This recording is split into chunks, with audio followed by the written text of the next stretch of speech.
A fantastic, fantastic pop record, decorated with hooks right and left. The guitar is just very catchy beginning this song. Courtney Jaye. Her real name, well, her full name is Courtney J. Goldberg from Pittsburgh, PA, but she moved to Georgia when she was a freshman in high school, but I'll get into more of that in just a minute. Can't Behave at number 15. Here's the thing. In the 90s, I got some great pop music from Hitline, Muzak's top 40 outlet in the 90s. In the 2000s, I got a lot of great pop records from AOL Radio. They played some things on their pop stations that you never heard on the FM stations, and this was one of them. I'm pretty sure I discovered this on AOL Radio back in 2005, and it's at number 15 on my fancy playlist, November 6, 2005.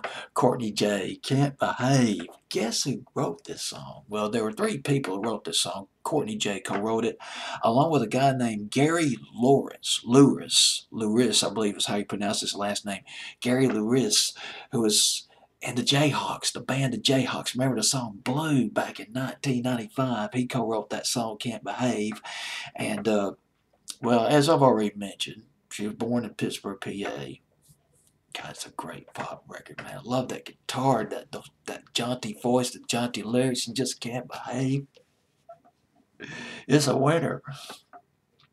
Well, she moved to Georgia when she was a freshman in high school, and she discovered the Grateful Dead and Neil Young. She took up the guitar, and she moved around a lot. She traveled a lot.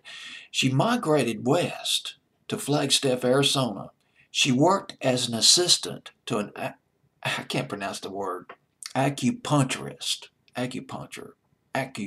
assistant.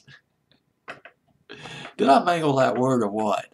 And at night, that was in the daytime, that was her day job. At night, she played in a bluegrass band. And you do hear a faint echo of bluegrass in this record. Can't Behave. There is that faint echo there. You hear a little pop, you hear country, you hear a little bit of bluegrass. A little bit of Sheryl Crow in this record. Also reminds me a little bit of Juliana Hatfield. Maybe an up-tempo, maybe Jewel doing an up-tempo song. Well, anyway, let's get back to this. She moved to Hawaii. She lived in Los Angeles. She lived in Austin, Texas. Migrated to Nashville. Signed a deal with Island Records and came out with this album. It was called Traveling Light. That was her first album. She came out with about 4 or 5 albums overall, and Can't Behave came off this album. And it was also, I missed this. Completely missed this. It was off a comedy movie. This song was featured in a soundtrack of a comedy, teen comedy, called Aquamarine. A lot of people remember this song from the movie Aquamarine. I could tell that from reading the YouTube comments underneath one of the videos to the record Can't Behave. God, I just can't get over the catchiness of this record. Don't you think this record should have been a bigger hit? Don't you think this should have been heavy rotation and the on the FM stations, the pop stations? Don't you think that Ryan Seacrest should have been all over this record?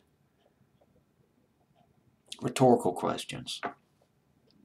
She's worked with Matthew Sweet, and this is lovely. I didn't know this.